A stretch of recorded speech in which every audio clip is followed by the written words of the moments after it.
सरवा कितना हिम्मत कि तोहनी से का पैसा ना देला। मालिक कोई नहली पैसा मांगे तू सरवा कथी कहलस मालिक के भेज। उस सरवा के इतना हिम्मत कि हमरा चैलेंज करा था, हमरा बोला था। चल ता देख लियो ओकरा। चला सन।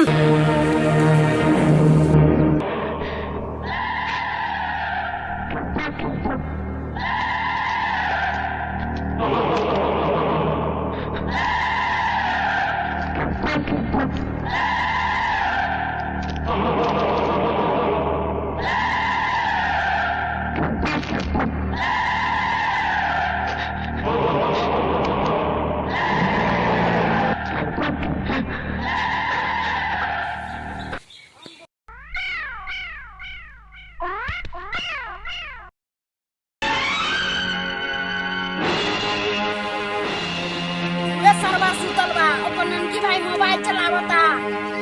उस सरवा सुतल बा हमर पैसा लेके चैन से सुतल बा। सरवा के उठाओ, उठा सरवा के। चैन से सुतल बा हमर पैसा ले। सरवा ननकी उठाओ तब ना भाई के।